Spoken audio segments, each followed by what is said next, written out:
สบายดีพี่น้องที่รักแพงในองค์พระเยซูคริสต์ทุกท่านวันนี้ก็ขอถือเป็นเกียรติอันสูงส่งที่ได้มีโอกาสมาแบ่งปันพระธรรมของพระเจ้าให้พวกเขาได้รับฟังกันในบทเรียนในเช้ามื้อนี้แม่นเว้าเรื่องเกี่ยวกับเมื่อเฮารับบัพติศมาแล้วเฮาจำเป็นต้องเฮ็ดแนวใดอีกต่อไปอยากให้เข้าใจว่าพวกคริสเตียนนั้นบ่แม่นพวกที่จะแสวงหาบุญอีกต่อไป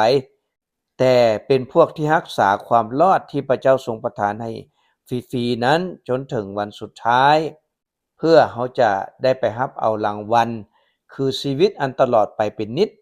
ที่พระเจ้าทรงประทานให้ฟรีๆนั้นพวกเขาจะไปรับเอาอยู่ในสวรรค์ในหนังสือ1เปโตรบทที่3ข้อ21ได้บอกว่าน้ำนั้นหมายถึงบัพติศมาที่ให้พวกเขารอดพ้นเดี๋ยวนี้บัพติศมานี้บ่แม่นการชำระสิ่งเปอะเปื้อนในร่างกายแต่เป็นการเฮียนขอต่อพระเจ้าด้วยใจสำนึกผิดและชอบแสดงว่าการรับบัพติศมาเนี่ยเป็นหยังจึงเป็นการได้รับการยกโทษอภัยบาปเพราะมันเป็นการที่เฮามาสำแดงตัวต่อพระเจ้ามาขอรับสารภาพความผิดต่อพระเจ้าว่าเฮาเคยเฮ็ดผิดเฮาเคยเฮ็ดบาปเฮาเคยเฮ็ดแนวสิ่งที่บ่ดีแต่นี้ต่อไปเฮาจะเป็นคนดีเป็นคนชอบธรรมเปลี่ยนแปลงชีวิตใหม่อันเนี้ยเป็นการทูลขอต่อพระเจ้าเป็นสัญลักษณ์ระหว่างเฮากับพระเจ้าได้เฮ็ดคำมั่นสัญญาซึ่งกันและกันเป็นการเฮียนขอต่อพระเจ้าด้วยใจสำนึกผิดและชอบอันเสาะใสและได้เว้าต่อไปว่าบัพติศมานี้หมายถึงความรอดพ้นเพราะว่าการที่พระเยซูคริสต์เจ้าได้ทรงเป็นขึ้นมาจากความตายแสดงว่าการที่เฮารับบัพติศมาเป็นการเฮียนขอต่อพระเจ้าเป็นการจำยอมต่อพระเจ้าและเป็นความรอดพ้นเดี๋ยวนี้พระคัมภีร์บอกว่าจังซั่นเนาะถ้าเฮาอ่อนเฮายอมต่อพระเจ้าเฮายอมที่จะมาเป็นคนที่ปฏิบัติรับใช้พระเจ้าแล้วเนี่ยแสดงว่าพระเจ้าก็ให้อภัยบาปของเฮาย้อนการบัพติศมานี้ในหนังสือ2ติโมธีบทที่4ข้อ18ได้บอกว่าองค์พระผู้เป็นเจ้าทรงช่วยกู้เฮาให้พ้นจากการชั่วช้าทุกอย่างเห็นบ่เมื่อเวลาเฮาเฮ็ดตามเงื่อนไขที่พระเจ้าบอกแล้วพระเจ้าก็บอกว่าพระองค์จะเป็นผู้ช่วยกู้เอาพวกเขาให้พ้นจากความชั่วทุกอย่างและนำเข้าไปสู่อาณาจักรสวรรค์ของพระองค์อย่างปลอดภัยขอให้สง่าราศีจงมีแก่พระองค์สืบๆไปเป็นนิจอาเมนแสดงว่าพระเจ้าจะนำเฮาไปถึงสวรรค์อย่างปลอดภัยถ้าเฮายอมจำนนตัวต่อพระเจ้ายอมเชื่อฟังพระเจ้าและในหนังสือพระนิมิตบทที่2ข้อ10นั้นในปลายข้อ10พระเยซูได้ทรงตรัสว่าแต่เจ้าจงมีใจซื่อสัตย์สุจริตจนถึงวันตายแล้วเขาจะประทานพวงมาลัยแห่งชีวิตให้หรือว่าประทานมงกุฎแห่งชีวิตให้นี่เป็นรางวัลอันยิ่งใหญ่ที่คริสเตียนจะได้รับถ้าเรารักษาความเชื่อไว้จนถึงที่สุดจนกว่าที่พวกเราจะจากโลกนี้ไปเนี่ยแสดงว่าพระเจ้าเนี่ยจะเป็นผู้จัดเตรียมรางวัลอันยิ่งใหญ่ไว้ให้กับเราและเป็นรางวัลที่มีอยู่ตลอดไปเป็นนิจ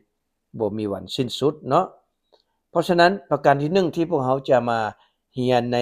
เช้ามื้อนี้ก็คือว่าเมื่อเรารับบัพติศมาเป็นคริสเตียนแล้วเราจะต้องดำเนินชีวิตที่เรายังเหลืออยู่นี้ไปกับพระเจ้าในหนังสือเฮบเรบทที่10ข้อ22ถึง25ได้บอกว่าดังนั้นจงให้พวกเราเข้ามาใกล้พระเจ้าด้วยใจจริงเมื่อเรารับบัพติศมาแล้วเราจะต้องยับเข้ามาใกล้พระเจ้าด้วยใจจริงเด้ด้วยใจที่รับการชำระจากความรู้สึกว่ามีบาปกรรมและมีร่างกายที่ชำระแล้วด้วยน้ำอันบริสุทธิ์จงยึดมั่นในความหวังที่พวกเราประกาศตัวไว้ว่าได้รับไว้แล้วนั้นอย่าให้หวั่นไหวเพราะว่าพระองค์ผู้ทรงประทานสัญญานั้นสัตย์ซื่อพระเจ้าบอกว่าพระองค์จะประทานรางวัลให้กับเราประทานชีวิตนิรันดร์ให้กับเรานั้นพระองค์เป็นผู้สัตย์ซื่อและพระองค์บ่เป็นคนคดเดียว คือมนุษย์มนุษย์นี่บางเทื่อเฮาสัญญากันไว้แล้วเฮาก็ยังลืมบางเทื่อก็มีเหตุจำเป็นที่เฮาบ่เฮ็ดตามคำสัญญาแต่พระเจ้าได้สัญญาไว้กับคนของพระองค์ว่าถ้าเฮาปฏิบัติเฮาซื่อสัตย์ต่อพระองค์ตราบเท่าจนวันสุดท้ายของเฮาพระเจ้าจะประทานรางวัลแห่งชีวิตให้แน่นอนแสดงว่าพระเจ้าบ่เป็นผู้ที่กล่าวตัวพระเจ้าเป็นผู้สัตย์ซื่อจงยึดมั่นในความหวังที่เฮาประกาศตัวว่าได้รับแล้วนั้นอย่าหวั่นไหวเพราะว่าพระเจ้าทรงประทานสัญญานั้นพระองค์เป็นผู้สัตย์ซื่อจงห่วงใยซึ่งกันและกันอันนี้สิ่งที่พระเจ้าต้องการให้พวกเขาเป็นคือเขาจะต้องห่วงใยคนอื่นเกี่ยวกับเรื่องจิตวิญญาณบ่แม่นว่าเขาสิจับผิดคนอื่นเด้ให้เขาห่วงใยคนอื่นเด้ให้เขาห่วงใยซึ่งกันและกันให้เขาเป็นผู้ใหญ่ในความเชื่อให้เขาเป็นผู้ที่จะสามารถให้ได้คนอื่นเพิ่งความเชื่อของเราได้เพิ่งใบบุญนำเราได้เพราะว่าพวกเขาเป็นคนที่เชื่อมั่นในพระเจ้าฮักพระเจ้าเนาะจงหนุนน้ำใจซึ่งกันและกันด้วยความฮักจงเฮ็ดการอันดีงามพระเจ้าต้องการให้คนที่รับบัพติศมาเป็นคริสเตียนแล้วเนี่ยให้สร้างแต่คุณงามความดีเฮ็ดให้คนอื่นศรัทธาเฮ็ดให้คนอื่นมีประโยชน์ในชีวิตของเฮาจะต้องเป็นแบบอย่างอันดีให้แก่คนอื่นเป็นแบบอย่างอันดีในการเชื่อฟังเจ้าบ้านผ่านเมืองเป็นแบบอย่างอันดีในการพัฒนาประเทศชาติบ้านเมืองให้มีความสุขให้มีความเชื่อมั่นอันนี้แหละเป็นสิ่งที่ชีวิตคริสเตียนควรจะกระทำเนาะเราควรจะเป็นคนชอบธรรมต่อสายพระเนตรของพระเจ้าเราควรจะเป็นคนดีเป็นคนที่น่าเคารพนับถือ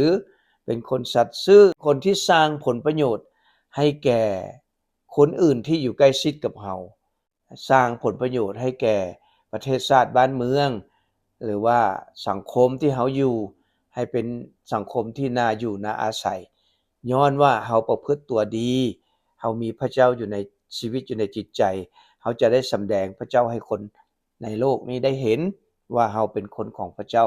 พระเจ้าฮักมนุษย์พระเจ้าฮักพวกเขาพระเจ้าเป็นพระเจ้าแห่งความดีแห่งความชอบธรรมมันมีอยู่ในตัวเรานี้และอย่าปะการนมัสการอันนี้ก็เป็นสิ่งที่สำคัญเมื่อเรารับบัพติศมาแล้วเนี่ยอย่าปะการประชุมการนมัสการในวันอาทิตย์มีหลายคนเมื่อเวลาบ่ทันเป็นคริสเตียนโอ้ยมานมัสการพระเจ้าดีๆบ่ขาดบัพติศมาเป็นคริสเตียนแล้วมาดามอาทิตย์ดาม2อาทิตย์แล้วก็ห่างไปแล้วก็ทิ่มบ่มานมัสการเลยอันนี้บ่แม่นเด้พี่น้องพวกเรารับบัพติศมาเป็นคริสเตียนแล้วพวกเราจะต้องหมั่นมานมัสการพระเจ้าบ่ขาดอย่าเฮ็ดเหมือนกับบางคนที่เคยเฮ็ดว่าซั่นแต่จงหนุนน้ำใจซึ่งกันและกันให้หลายกว่าเก่าอีกให้เป็นแบบอย่างให้แก่กันและกันหนุนน้ำใจซึ่งกันและกัน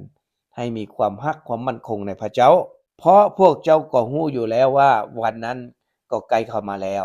แสดงว่าวันที่พวกเรารอคอยในชีวิตของเราจะสมหวังจะได้รับความสุขนั้นมันใกล้เข้ามาทุกทีมันบ่แม่นมันยาวออกไปเด้มันใกล้เข้ามาพี่น้องเพราะฉะนั้นเราจะต้องยึดมั่นในองค์พระผู้เป็นเจ้าตลอดในหนังสือเฮบเรบทที่2ข้อ1เหตุฉะนั้นพวกเรา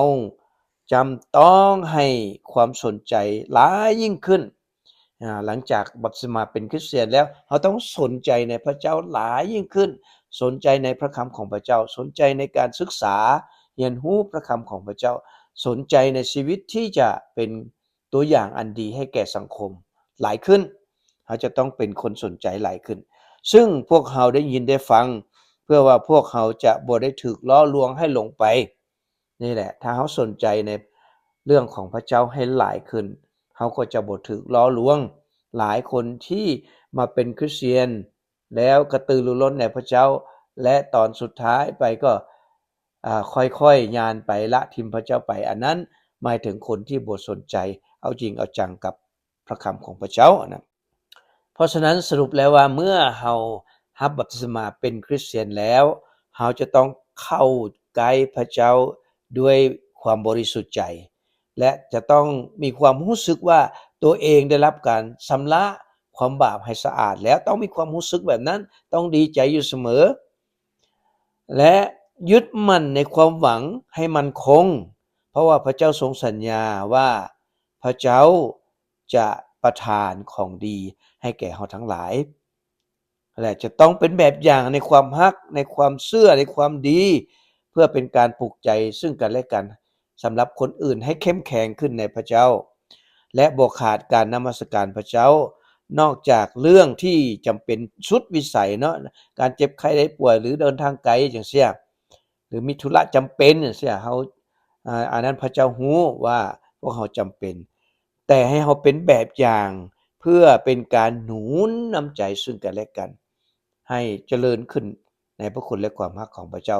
สนใจในการเรียนในการศึกษาพระคำของพระเจ้าเพื่อเราจะบ่ได้หลงไปจากความจริงบ่หลงไปจากพระเจ้าเนาะประการที่1พวกเราจะต้องดำเนินชีวิตที่ยังเหลืออยู่ให้ใกล้ชิดกับพระเจ้าประการที่2พวกเราจะต้องเชื่อฟังและปฏิบัติตามคำสั่งสอนของพระเจ้าเด้เพราะว่าการเชื่อฟังเนี่ยเป็นสิ่งที่มีประโยชน์สำหรับชีวิตของเราทั้งหลายหลายคนในโลกนี้ว่าตัวเองเชื่อพระเจ้าแต่ว่าบ่ได้ฟังความพระเจ้าบ่ได้ปฏิบัติตามพระเจ้าความเชื่อแบบนั้นมันบ่มีประโยชน์ในหนังสือยากอบบทที่2ข้อ14ข้อ17ข้อ18ข้อ20ข้อ22ถึงข้อ26ก็ได้บอกแบบนี้เนาะพี่น้องทั้งหลายของเฮาเอ๋ยถ้าคนหนึ่งว่าตนเองมีความเชื่อแต่บ่มีการปฏิบัติจะมีประโยชน์หยังถ้าว่าเฮาเชื่อพระเจ้า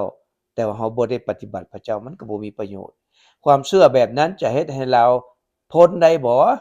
แสดงว่าบ่ได้พ้นได้โอ๊ยข้อยเชื่อพระเจ้าถ้าอยู่ในอเมริกาเนี่ยไปถามคนที่ย่างไปตามถนนเจ้าเชื่อไผเจ้าเชื่อหยังเจ้าถือศาสนาหยังเขาก็บอกว่าเชื่อพระเจ้านับถือศาสนาพระเจ้าแต่เขาก็บ่ได้ไปโบสถ์วันอาทิตย์เขาก็บ่ไปโบสถ์เขาก็ไปกินเหล้าเมายาไปเฮฮาม่วนซื่นอยู่พุ่นแหละอันนี้แหละคือความเชื่อที่บ่มีการปฏิบัติบ่มีประโยชน์หยังว่าซั่นจะช่วยให้พ้นได้บ่พระคัมภีร์ถามข้อ18บอกว่าดังนั้นความเชื่อก็อย่างเดียวกันถ้าบ่มีการปฏิบัติก็ตายแล้วข้อ20บทที่2ข้อ20ของเฮบเรอก็บอกว่าแต่บางคนกล่าวว่าฝ่ายข้าพเจ้ามีความเชื่อแต่ฝ่ายค่อยมีการปฏิบัติจงแสดงให้เขาเห็นว่าความเชื่อของเจ้าซึ่งบ่มีการปฏิบัติเบิ่งดูและฝ่ายเขาจะแสดงให้เจ้าเห็นว่าความเชื่อของเราและมีการปฏิบัติไปพร้อมนั้นและในข้อที่22ก็บอกว่าโอ้คนโง่เอ้ยว่าซั่นเจ้าอยากเรียนรู้หรือว่าความเชื่อที่บ่มีการปฏิบัตินั้นมันเป็นหยังมันให้ผลพระคัมภีร์บอกว่าจังซั่นและในข้อ24ว่าเจ้าก็เห็นแล้วว่าความเชื่อกับการปฏิบัติของเพิ่นนั้นก็ไปเป็นคู่กันความเชื่อของเพิ่นถูกเฮ็ดให้เป็นคนดีครบถ้วนได้ก็โดยการปฏิบัติว่าซั่นข้อ26ว่าเหตุว่าร่างกายที่บ่มีจิตวิญญาณก็ตายแล้วฉันใดความเชื่อที่บ่มีการปฏิบัติก็ตายแล้วฉันนั้นถ้าเฮาบอกว่าเฮาเชื่อพระเจ้าเฮาจะต้องปฏิบัติพระเจ้าเด้เฮาจะต้องเฮ็ดตามที่พระเจ้าบอกเด้พระเจ้าบ่ให้เฮาเฮ็ดในสิ่งที่บ่ดีเฮาก็บ่เฮ็ดพระเจ้าต้องการให้เฮาเฮ็ดสิ่งที่ดีเฮาก็เฮ็ดเฮาก็เป็นทำตัวเองให้เป็นคุณประโยชน์ต่อสังคมต่อประเทศชาติต่อบ้านเมืองต่อหมู่คู่ต่อพ่อแม่ต่อเพื่อนฝูงพวกเฮาจะต้องเป็นคนแบบนั้นเพื่อให้เขาเจ้าเห็นพระเจ้าในตัวเฮาเนาะพระเจ้าสถิตอยู่กับเฮานี้เพราะฉะนั้นเฮาจะต้องมีความเชื่อและประกอบด้วยการปฏิบัตินำพร้อมอันประการที่3เนาะ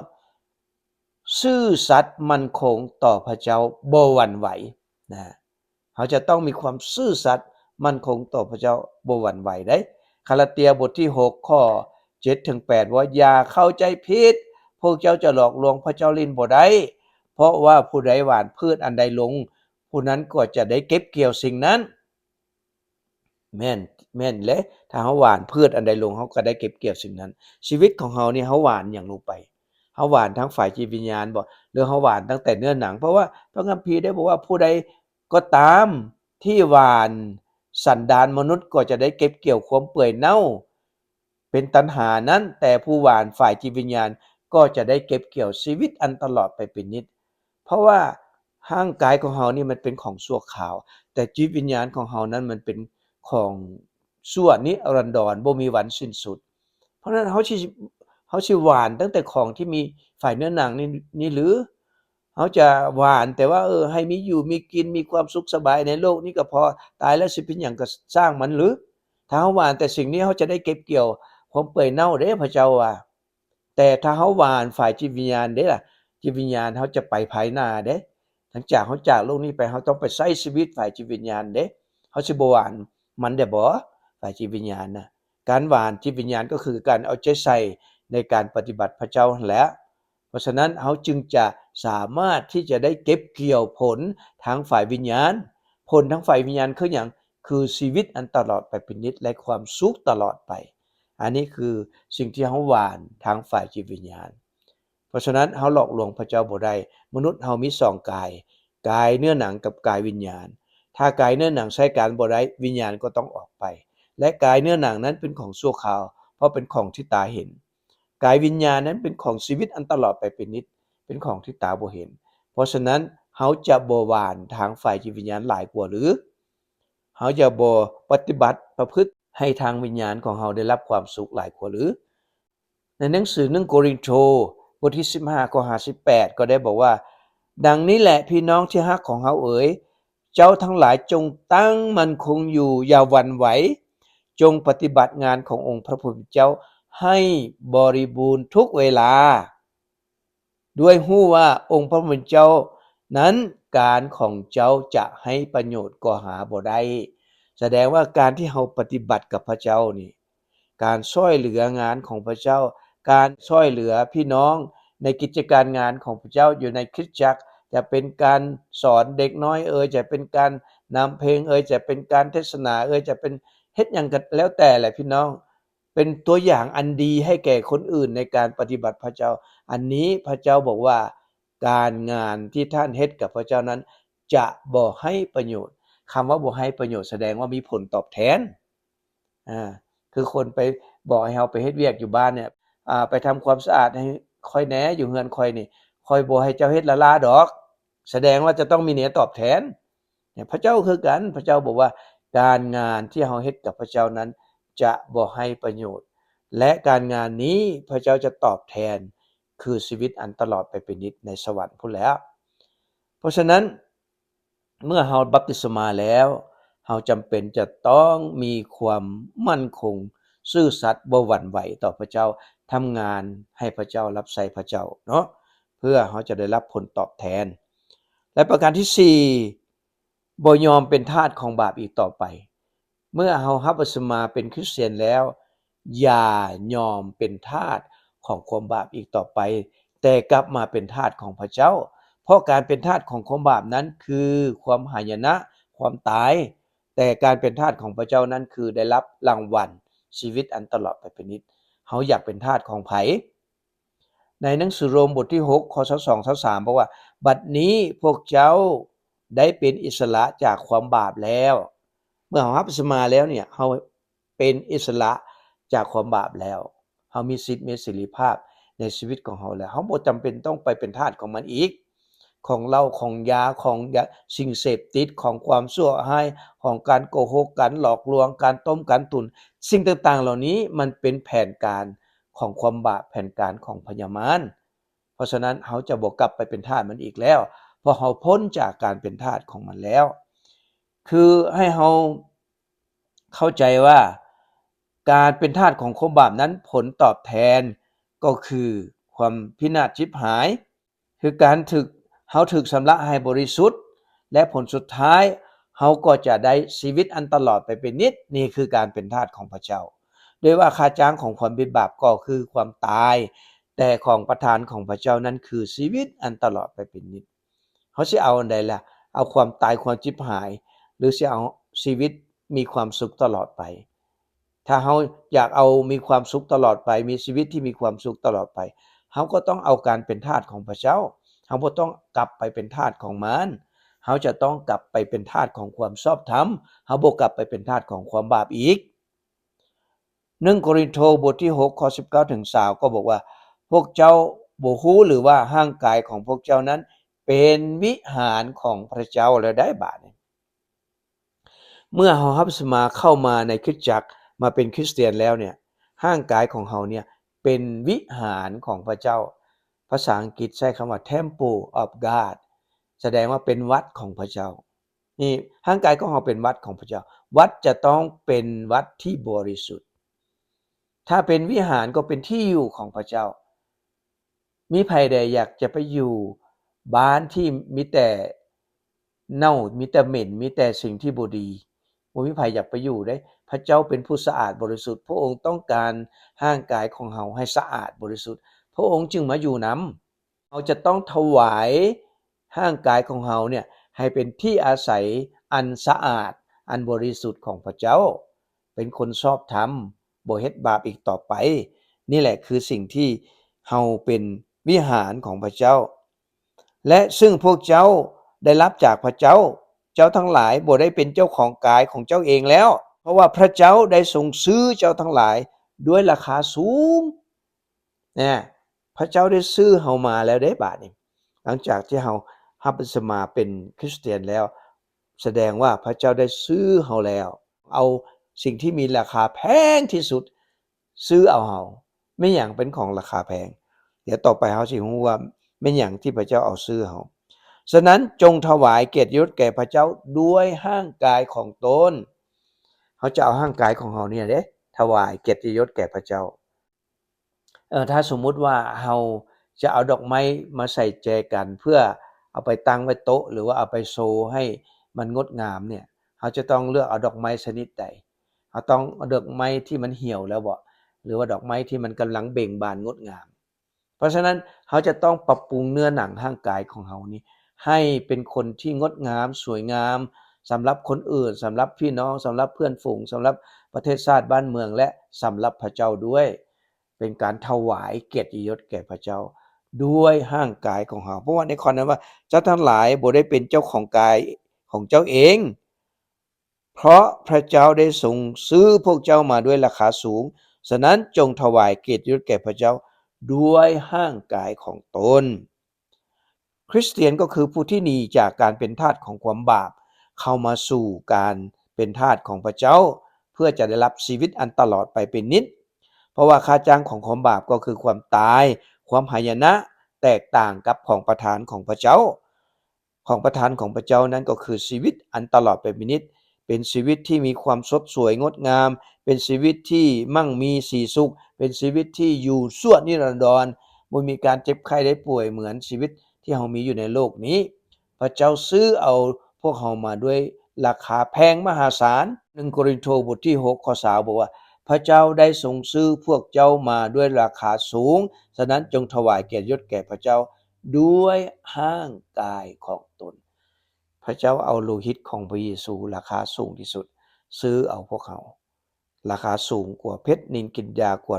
ว่าทองคำกว่าทองกว่าคำเนาะพระเจ้าเอาเลือดอันบริสุทธิ์ของพระบุตรของพระเจ้ามาซื้อเอาพวกเราเพราะฉะนั้นเราจำเป็นจะต้องถวายเกียรติยศแก่พระเจ้าด้วยร่างกายของเราเอาร่างกายของเรานี้เป็นร่างกายที่บริสุทธิ์ผุดผ่องเพื่อไผล่ะเพื่อพระเจ้าบ่แม่นอยู่เพื่อพระเจ้าแต่เพื่อเราเองด้วยเพื่อหยังเพื่อว่าเราจะได้เป็นผู้ชอบธรรมและจะได้รับรางวัลแห่งความชอบธรรมจากพระเจ้าคือชีวิตนิรันดรสรุปก็คือว่าหลังจากที่เราบัพติศมาแล้วเนี่ยเราจำเป็นต้องเป็นคนรักษาความเชื่อไว้ให้ดีจนถึงวันสุดท้ายของชีวิตเพื่อจะได้ไปรับเอารางวัลคือชีวิตนิรันดร์ที่พระเจ้าได้เตรียมไว้รอท่าเราอยู่ถึงสวรรค์เอามาเป็นกรรมสิทธิ์ของเราเองเพราะตอนนี้ชีวิตนิรันดร์ยังบ่ได้เป็นกรรมสิทธิ์ของเราเด้พระเจ้ายังเตรียมไว้รอท่าสวรรค์ถ้าเรารักษาความเชื่อเราไว้จนถึงที่สุดนั่นแหละเราจะได้รับเป็นกรรมสิทธิ์ของเราเองเราจำเป็นต้องดำเนินชีวิตไปกับพระเจ้าค้นคว้าศึกษาพระคำของพระองค์เชื่อฟังพระองค์บ่ยอมกลับไปเป็นทาสของความบาปอีกแต่มาเป็นทาสของพระเจ้ามาเป็นทาสของความชอบธรรมเพราะฉะนั้นชีวิตของเราจะต้องปรับปรุงใหม่ทุกๆวันใช้ชีวิตที่เป็นคนดีเป็นคนชอบธรรมต่อสายพระเนตรของพระเจ้าและต่อสายตาของสังคมโลกนี้ ดังนั้นก็ขอบอกขอบใจที่พี่น้องได้ตั้งอกตั้งใจฟังขอให้พระเจ้าทรงอวยพรรักษาความเชื่อของเราไว้จนถึงที่สุดขอพระเจ้าอวยพรขอบใจหลายๆ